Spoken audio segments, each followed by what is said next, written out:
Alright, so kinds of partner आपने पढ़ा है, आपने देखा कि क्या होते हैं। मुख्तलिफ पार्टनर्स की तीन हिस्सों में मेजरली डिफाइन किया था, जिसमें जनरल पार्टनर्स थे, फिर स्पेशल पार्टनर और अदर पार्टनर। अदर पार्टनर में फिर बहुत सारी टाइप्स थी, सीक्रेट पार्टनर या नॉमिनल पार्टनर या partner eight will. So basically हम किसी भी पार्टनरशिप को डिफरेंट तरीकों से या पार्टनर्स को उनकी कैरेक्टरिस्टिक्स की बेस पे कैटेगराइज करते हैं। इससे पहले इस टॉपिक से पहले हमने पढ़ा था partnership deed. Partnership deed basically वो एग्रीमेंट है जो पार्टनर्स के दरमियान होता है, इट शुड बी रिटन। अगर तो तमाम पार्टनर्स ने म्यूचुअली आपस में अपनी ड्यूटीज या अपनी लाइबिलिटीज या अपने राइट्स आइडेंटिफाई कर लिए हैं, इन अदर वर्ड्स लिख दिए हैं कि ये इस इंडिविजुअल की ये ड्यूटी होगी या इस इंडिविजुअल या इस पार्टनर की जिम्मे ये काम है, तो ऐसी सूरत में अगर तो कोई इलीगल एक्टिविटी नहीं लिखी गई तो वो पार्टनरशिप डीड को ही फॉलो किया जाएगा। दैट मीन्स कि एक ऐसी एक्टिविटी या ऐसा राइट, ऐसी लाइबिलिटी, ऐसी ड्यूटी जिस पे तमाम पार्टनर्स एग्री करते हैं, अगर वो पार्टनरशिप डीड में लिख दी गई है तो तमाम पार्टनर्स उसको एक्सेप्ट करके हुए उसके मुताबिक अमल करेंगे। बट इन केस के कोई भी पार्टनरशिप डीड नहीं लिखी गई, इट्स अ वर्बल और इट्स एन ओरल एग्रीमेंट कि कुछ लोग मिल के पार्टनर्स के तौर पे काम कर रहे हैं और उनके दरमियान कोई ऐसी चीज लिखी नहीं गई, तो ऐसी सूरत में जो पार्टनरशिप एक्ट है वो अप्लाई होता है और उसके मुताबिक पार्टनर्स की कुछ राइट्स, कुछ लाइबिलिटीज और इसी तरह कुछ ऑब्लिगेशंस लिखी गई हैं। सो वो क्या क्या है, आज जो टॉपिक है हमारा वो पढ़ना है। सो वन बाय वन पहले उसको पढ़ेंगे या डिस्कस करेंगे। तो सबसे पहले ड्यूटीज को पढ़ेंगे, देन उसके बाद हम फिर राइट्स पे आएंगे, लाइबिलिटीज पे आएंगे। ड्यूटीज वो होती हैं जो किसी भी इंडिविजुअल ने उसके जिम्मेदारी या टास्क लगाया जाता है एंड इट इज मैंडेटरी कि वो परफॉर्म करेगा। तो जब हम ड्यूटी ऑफ अ पार्टनर की बात करते हैं तो सबसे पहले पार्टनर की ड्यूटी ये है कि वो कॉमन एडवांटेज के लिए काम करेगा। अब क्योंकि पार्टनरशिप में म्यूचुअल एजेंसी होती है या क्योंकि पार्टनरशिप में एक इम्प्लाइड अथॉरिटी ये है कि हर पार्टनर एक दूसरे का प्रिंसिपल और एजेंट के तौर पे काम करेगा, तो ऐसी सूरत में पार्टनर कोई ऐसा एक्ट भी कर सकता है जिसमें सिर्फ उसका जाती फायदा हो। तो यहाँ पे जो हमें एक्ट बताता है वो कहता है कि पहली ड्यूटी पार्टनर की ये है कि अपने जाती फायदे के लिए काम ना किया जाए बल्कि कॉमन एडवांटेज के लिए काम किया जाए। इन अदर वर्ड्स, ऐसे कॉन्ट्रैक्ट्स या ऐसी जिम्मेदारी या ऐसी एक्टिविटीज की जाए जिसका फायदा उस फर्म के अंदर सब पार्टनर्स को हो, ना कि सिर्फ एक इंडिविजुअल पार्टनर को। So this is called common advantage. Then the second thing is indemnity. Indemnity हम कहते हैं कि अगर आपकी वजह से, किसी पार्टनर की वजह से, किसी इंडिविजुअल की वजह से किसी का लॉस हो जाता है, तो ये ड्यूटी है उसकी कि वो उस लॉस को पूरा करे, कंपनसेट करे, इंडेमनीफाई करे। यानी कि अगर एक पार्टनर ने कोई नेग्लिजेंस की है या कोई ऐसा कॉन्ट्रैक्ट किया जो जानबूझ के या जिसके अंदर कोई अपनी ड्यूटी से हट के उसने एक्स्ट्रा कोई गलती कर दी और उसकी वजह से बाकी पार्टनर्स को लॉस हो जाता है, तो ऐसी सूरत में उस पार्टनर की ड्यूटी है कि जितना लॉस हुआ है उसको फुलफिल करे। यही पॉइंट नेक्स्ट में भी लिखा हुआ है, loss caused by wilful neglect. अच्छा, दो किस्म के लॉसेस हो सकते हैं। एक लॉस वो है कि आप अपनी, कोई भी पार्टनर अपनी ड्यूटी परफॉर्म कर रहा था और उसने अपनी ड्यूटी पूरी विजिलेंस से या पूरे ठीक तरीके से पूरी की, फिर भी ऑर्गेनाइजेशन को या पार्टनरशिप को या फर्म को लॉस हो गया, तो ऐसी सूरत में उसकी ड्यूटी नहीं है कि लॉस को पूरा करे, क्योंकि उसने अपना काम प्रॉपर विजिलेंस से किया था। एक आप कह लें गुड फेथ में, जैसे उसकी जिम्मेदारी थी उसको कंप्लीट किया था। ऐसी सूरत में अगर लॉस होता है तो उसकी जिम्मेदारी नहीं है कि वो उस लॉस को पूरा करे। बट इन केस कि अगर वो जानबूझ के किया गया लॉस, जानबूझ के कोई ऐसा कॉन्ट्रैक्ट कर लिया गया या जानबूझ के कोई ऐसी नेग्लिजेंस कर ली गई या जानबूझ के कोई ऐसी ड्यूटी जो परफॉर्म करनी थी नहीं की, और उसके रिजल्ट में अगर पार्टनरशिप फर्म को या पार्टनर्स को लॉस हो जाता है, तो ऐसी सूरत में ड्यूटी है पार्टनर की कि वो लॉस को पूरा करके देगा। Then due diligence, every partner shall attend honestly and carefully to his duties in the conduct of business. जो भी पार्टनर जिसके जिम्मे जो भी ड्यूटी लगाई गई है, ये उसकी ड्यूटी है कि उसको प्रॉपर चेक एंड बैलेंस के साथ या विजिलेंटली रह के करे। क्योंकि अगर वो ऐसा नहीं करेगा तो जो हमने ऊपर वाला पॉइंट पढ़ा है कि उसको इंडेमनीफाई करेगा अपनी गलती की वजह से तमाम ऐसे पार्टनर्स को जिनको लॉस हुआ है। तो उसको एक तो खुद लॉस बेयर करना ही पड़ेगा, दूसरा जो पार्टनर्स को लॉस हुआ है वो भी पूरा करके देना पड़ेगा। And provision of information, so it is again. वालेकुम सलाम जी बेटा। जी कोई क्वेश्चन है? नहीं सर, मैंने अभी क्लास एंटर हुआ इसलिए सलाम। All right, all right, all right. Then the provision of information, provision कहते हैं प्रोवाइड करने को, इन्फॉर्म करने को। so, एक ड्यूटी पार्टनर की ये भी है कि अगर पार्टनरशिप या उसके अंदर जितने भी लोग काम कर रहे हैं जिनको हम पार्टनर्स कहते हैं या ओनर्स हैं, उनमें से किसी भी पार्टनर को कोई इंफॉर्मेशन मिली है किसी भी हवाले से जो उसके बिजनेस को अफेक्ट कर सकती है, जैसे कंपेटिटर्स के हवाले से, जैसे बिजनेस के फाइनेंशियल स्टेटमेंट्स के हवाले से, जैसे कोई प्रॉफिट और लॉस के हवाले से। सो अगर किसी एक पार्टनर के पास ऐसी कोई भी इंफॉर्मेशन आई है तो उसकी ड्यूटी है कि वो बाकी तमाम पार्टनर्स के साथ वो शेयर करे। सो यहाँ पे हम 5 ड्यूटीज एक्चुअली डिस्कस कर रहे हैं। कॉमन एडवांटेज, कि कोई भी पार्टनर अपने जाती मकसद के लिए काम नहीं करेगा बल्कि कॉमन एडवांटेज के लिए काम करेगा। देन अगर हर इंडिविजुअल को या पार्टनर को ड्यू डिलिजेंस से काम करना चाहिए, विजिलेंस से काम करना चाहिए। इन केस वो ऐसा नहीं करता और उसकी किसी भी गलती की वजह से या किसी भी जानबूझ के किए जाने वाले निगलेक्ट करने की वजह से अगर फर्म को लॉस हो जाता है तो वो बाकी सब पार्टनर्स का लॉस पूरा करेगा, जिसको हम इंडेमनीफाई करना कहते हैं। एंड लास्टली, अगर किसी पार्टनर को कोई इन्फॉर्मेशन मिली है तो ये उसकी ड्यूटी है कि तमाम पार्टनर्स को वो इन्फॉर्मेशन प्रोवाइड करे। अब जहां पे ड्यूटीज हैं, इसी तरह कुछ राइट्स हैं। एक पार्टनर की अगर कोई ड्यूटी है तो इसका मतलब है बाकी पार्टनर्स के वो राइट हो सकते हैं। सो राइट्स ऑफ पार्टनर या पार्टनर्स के हकूक क्या हैं? सबसे पहला, right to take part in the management. Every partner has a right कि वो मैनेजमेंट में हिस्सा ले। अब अगर कोई स्लीपिंग पार्टनर बनना चाहता है तो ये उसकी अपनी विल है, अपनी मर्जी है, अपनी कॉन्सेंट है, यानी कि वो पार्टनरशिप डीड पे साइन करता है तो वो स्लीपिंग पार्टनर है। अदरवाइज हर पार्टनर का ये राइट है कि अगर वो चाहे तो मैनेजमेंट में हिस्सा ले सकता है। इसी तरह एक्सप्रेशन ऑफ ओपिनियन, जो भी वो ओपिनियन रखता है इट शुड बी एक्सप्रेस्ड और it he should have a right कि वो अपने डिसीजन के बारे में या अपनी मैनेजमेंट के बारे में या अपने ओपिनियन के बारे में बाकी पार्टनर्स को बता सके, बोल सके। इसी तरह इंस्पेक्शन ऑफ बुक्स से मतलब है फाइनेंशियल बुक्स। फाइनेंशियल बुक से मतलब इनकम स्टेटमेंट है, बैलेंस शीट है, कैश फ्लो स्टेटमेंट है, चेंजेस इन इक्विटी है या नोट्स टू द अकाउंट्स है। सो जो भी फाइनेंशियल स्टेटमेंट्स वो फर्म बना रही है उसका राइट है कि वो जब चाहे उसको इंस्पेक्ट कर सके, उसको देख सके कि हमारा बिजनेस कितने प्रॉफिट या लॉस में चल रहा है।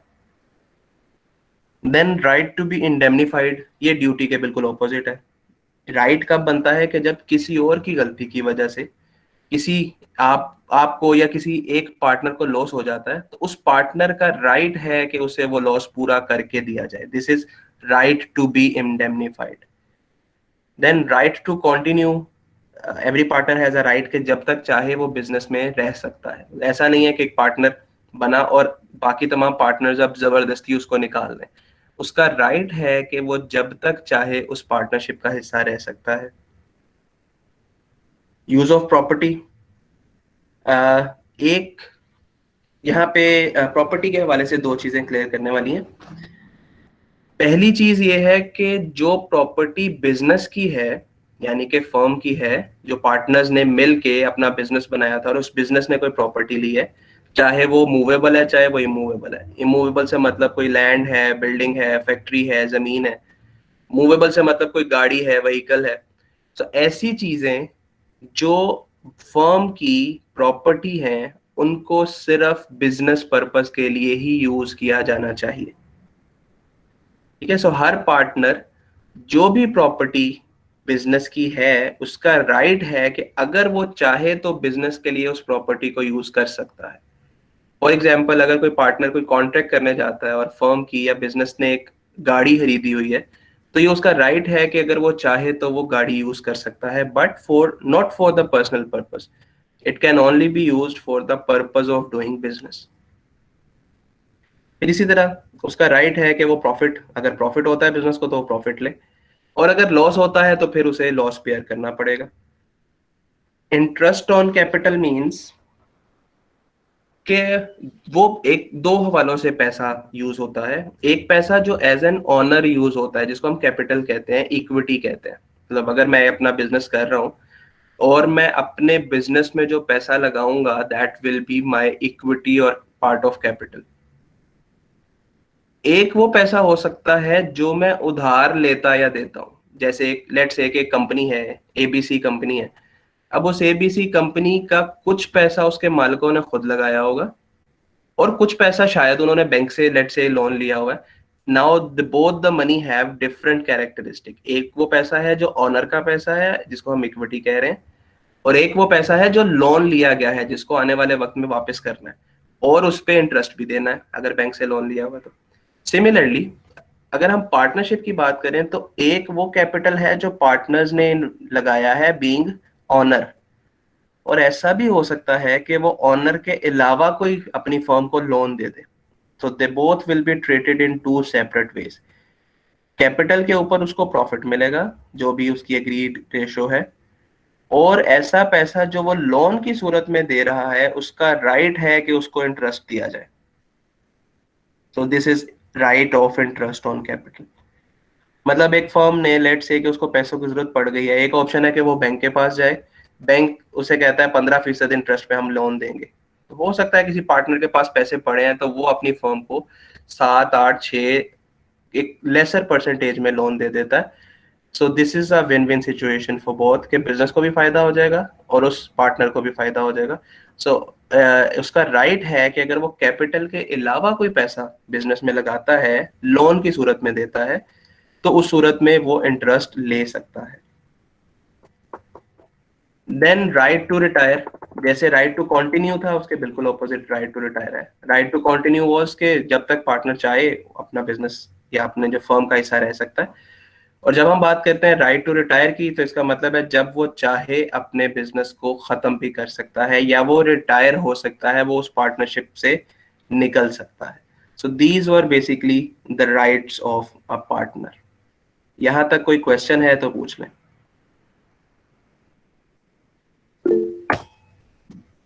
जी बेटा। सर ये जो इंटरेस्ट ऑन कैपिटल है, ये इस्लामिकली लीगल है? ये नहीं, जो एक्स्ट्रा पैसे लगाएगा वो? इस्लामिक पॉइंट ऑफ व्यू से अगर हम बात करते हैं, तो इंटरेस्ट हराम है, नॉट अलाउड है, चाहे वो यस सर। एक इंडिविजुअल ले, चाहे वो बैंक दे, या जैसे भी मामला हो। बट उसको देयर आर डिफरेंट ट्रांजेक्शंस। जैसे फॉर एग्जांपल अगर किसी को पैसा दिया जाता है 1 लाख रुपए, और कहा जाता है कि मैं 1 साल के बाद आपसे 1,10,000 रुपए वापस लूंगा, तो यस सर। ये ऑब्वियसली प्रिंसिपल अमाउंट 1 लाख है, जब आप ऊपर 10,000 लेंगे तो ये इंटरेस्ट होगा, पैसे के ऊपर पैसा जो है वो इंटरेस्ट होता है। बट अगर जो इस्लामिक बैंक मौजूद है, हमारे पास बैंक इस्लामी है, या मीजान बैंक है, या बैंक अल बरका है, इस तरह डिफरेंट बैंक है, वो लोन नहीं देते, वो आपकी जरूरत पूरी करते हैं। जरूरत पूरी करने से मतलब ये है कि लेट से मुझे लोन जो चाहिए, मुझे वो पैसा इकट्ठा करने के लिए तो नहीं चाहिए, मुझे तो उस पैसे से कोई ना कोई जरूरत पूरी करनी है। लेट से कि मुझे स्टॉक खरीदना है, मैं एक टेक्सटाइल मिल चलाता हूँ, और टेक्सटाइल मिल में कपड़ा बनता है, कपड़ा बनाने के लिए जरूरी है कॉटन बेल्स खरीदना। अब कॉटन बेल्स मुझे खरीदनी है, जिसके लिए मुझे पैसे चाहिए। एक ऑप्शन ये है कि मैं कन्वेंशनल बैंक के पास चला जाऊं, तो इंटरेस्ट पे काम करते हैं, और मैं उनसे जाके कहूँ कि मुझे कॉटन बेल्स खरीदनी है, पैसा दे। वो बैंक आपको पैसा देगा, उस पैसे के ऊपर एक एक्स्ट्रा पैसा वापस लेगा, जिसको हम इंटरेस्ट का नाम दे रहे हैं। Yes sir. और एक दूसरा ऑप्शन, जब यही नीड हम इस्लामिक बैंक के पास लेके जाते हैं, तो इस्लामिक बैंक कहता है कि हम आपको लोन नहीं दे सकते, क्योंकि इसके ऊपर जब हम पैसा लेंगे तो वो इंटरेस्ट हो जाएगा। तो द सोल्यूशन क्या है कि इस्लामिक बैंक पहले वो कॉटन बेल्स खुद खरीदता है, सो जब यस वो सर। खरीदता है तो अब उसकी ऑनरशिप में आती है, उसकी मलकियत में आता है। फॉर एग्जाम्पल मेरे पास एक मोबाइल है, मैं उसको खरीद लेता हूँ। अब मैंने वो जितने का भी खरीदा, मेरा राइट है कि मैं उसे जितनी मर्जी अमाउंट में चाहूँ बेचूं। लेट से मैंने 40,000 का लिया तो मेरी मलकियत है, मैं चाहूँ तो 45,000 का बेचूं। सिमिलरली इस्लामिक बैंक उसको लोन नहीं देता, बल्कि वो प्रॉपर्टी या वो एसेट या वो स्टॉक या जिस भी जो भी पर्पस होता वो खरीद के बेच देता है। सो ऐसी सूरत में फिर वो इंटरेस्ट नहीं रहता। सर वो हायर अमाउंट में बेचता होगा यकीनन बैंक जी भी। बिल्कुल जी, ऑब्वियसली यही तो उसका प्रॉफिट है। So there is a difference between interest and profit. Sir हम प्रॉफिट, पार्टनरशिप में ये भी तो कह सकते हैं ना कि मेरे पास एक्स्ट्रा पैसे हैं तो मैं एक्स्ट्रा पैसे दे के तो उसके हिसाब से प्रॉफिट ज्यादा ले सकता हूँ इंटरेस्ट की बजाय। जी बिल्कुल हो सकता है, तो हो वो सकता बेटर है। नहीं रहेगा इससे, इंटरेस्ट ऑन कैपिटल से प्रॉफिट रेशियो ज्यादा होते तो। ये चीज आप बीइंग मुस्लिम कह रहे हैं तो yes I accept it, but business सिर्फ मुस्लिम्स तो नहीं करते। सो हम क्योंकि एक जनरल सब्जेक्ट पढ़ रहे हैं जिसमें बिजनेस नॉन मुस्लिम्स भी कर सकते हैं, so, ऐसे भी हैं जहां पे इंटरेस्ट को बुरा नहीं समझा जाता। सो इसलिए we are just studying a concept and yes if being Muslim हम इसकी बात करें तो बिल्कुल ठीक है, हम इंटरेस्ट से जितना बच सकते हैं बचना चाहिए। Okay sir, thank you. ठीक है जी। Then last thing was liability of the business और liability of partners. The first thing is joint liability. अभी ड्यूटीज पढ़ ली और फिर राइट्स पढ़ लिए, अब लाइबिलिटीज की बात आती है। So they have joint and several liability, जिसको हम कहते हैं ना अनलिमिटेड लाइबिलिटी, वो एक्चुअली है जॉइंट एंड सेवरल लाइबिलिटी। कि अगर किसी बिजनेस के एक पार्टनर ने कोई लाइबिलिटी देनी है तो इसका मतलब है वो सारे पार्टनर्स के ऊपर इक्वली अप्लाई होगी। या इन केस हर पार्टनर ने लाइबिलिटी या पैसे वापस करने थे और कोई एक पार्टनर बैंकरप्ट हो गया, इंसॉल्वेंट हो गया या डिफॉल्ट कर गया, तो उसकी जो जिम्मेदारी है वो सब पे इंडिविजुअली आएगी। इसको हम कहते हैं joint and several liability. Joint liability कब होती है? जब एक पार्टनर की लाइबिलिटी सबकी लाइबिलिटी है।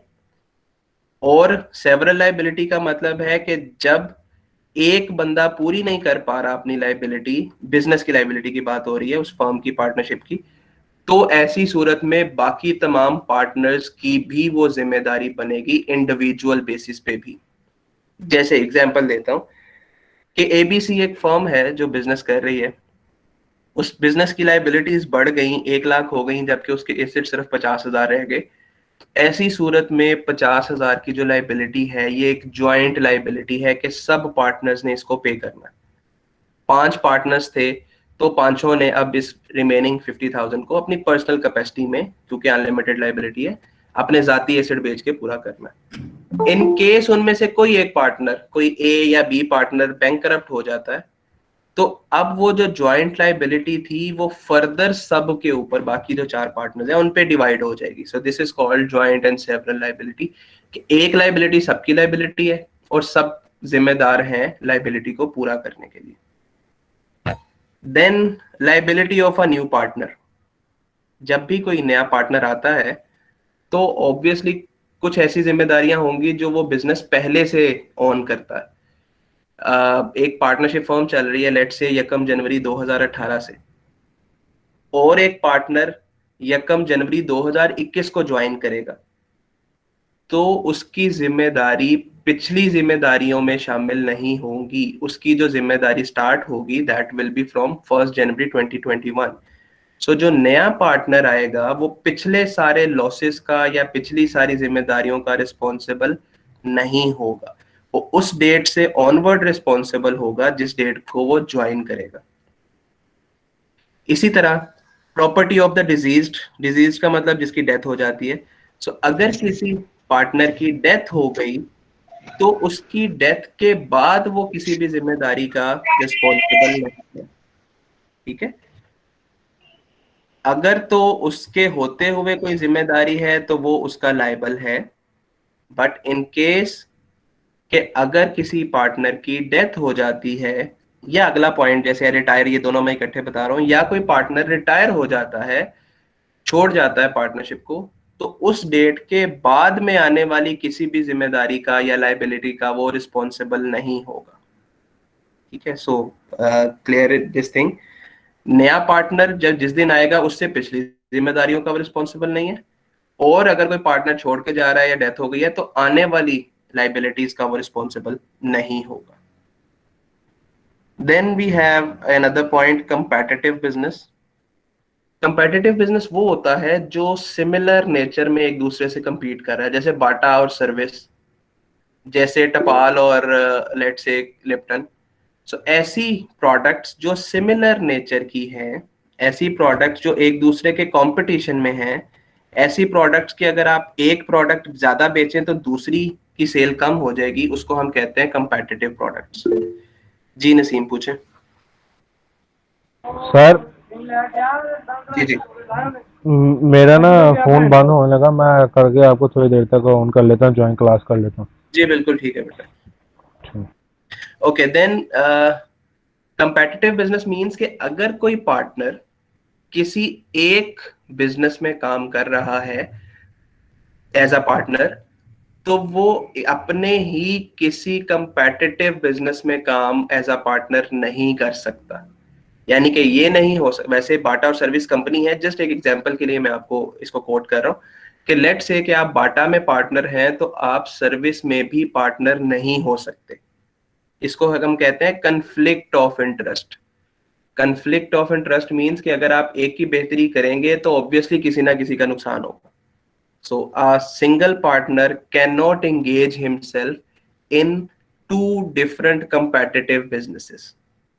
So दोनों में से किसी एक को वो ज्वाइन कर सकता है और कोई दूसरा उसे छोड़ना पड़ेगा। And lastly, no private use of property. ये जैसे मैंने आपको उसमें राइट में बताया था कि राइट टू यूज प्रॉपर्टी क्या है कि आप बिजनेस पर्पज के लिए कोई भी प्रॉपर्टी बिजनेस की यूज कर सकते हैं, लेकिन आप लाइबिलिटी की बात करें तो कोई भी बिजनेस की प्रॉपर्टी अपने जाती मकसद के लिए या पर्सनल यूज के लिए आप इस्तेमाल नहीं कर सकते। So you have a liability on it कि जो प्रॉपर्टी बिजनेस की है that will only be used for the purpose of business. ठीक है जी, आज के लिए यहीं तक है। यहां तक कोई क्वेश्चन है तो पूछ लें। जी अजीम पूछें।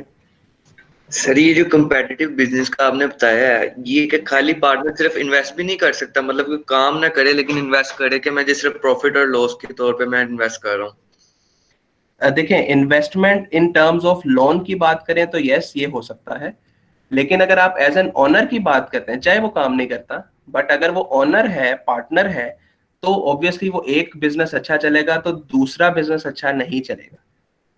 सर्विस अच्छा चलेगा तो बाटा अच्छा नहीं चलेगा। सो दोनों में कंफ्लिक्ट ऑफ इंटरेस्ट आ जाएगा। सो इसलिए एक पार्टनर एक बिजनेस की बेहतरी के लिए काम कर सकता है, दोनों के लिए इकट्ठा काम नहीं कर सकता। सो वो दोनों का पार्टनर एट अ टाइम नहीं हो सकता। नहीं मतलब सर उसको बेहतरी से कोई लिंक ही नहीं है, वो कह रहा है ठीक है आपका चल रहा है, अगर इन्वेस्टमेंट की जरूरत है तो मैं आपको इन्वेस्टमेंट कर देता हूँ, प्रॉफिट होगा तो भी मेरा, लॉस हुआ तो भी मेरा। ऐसा कौन होगा जो सिर्फ बिला वजह किसी को पैसे दे देता है? जब हम बिजनेस की बात करते हैं तो ऐसा नहीं होता। हाँ, इंडिविजुअल कैपेसिटी में हो सकता है, but when we are talking about business, so business में हर बंदे का मोटिव है प्रॉफिट कमाना। देयर इज नो पर्सन जो बिला वजह किसी को पैसा दे दे कि ठीक है अगर लॉस भी हो गया तो मुझे फर्क नहीं पड़ता। ऐसा नहीं होता। Okay sir, thank you. जी, एनीथिंग एल्स?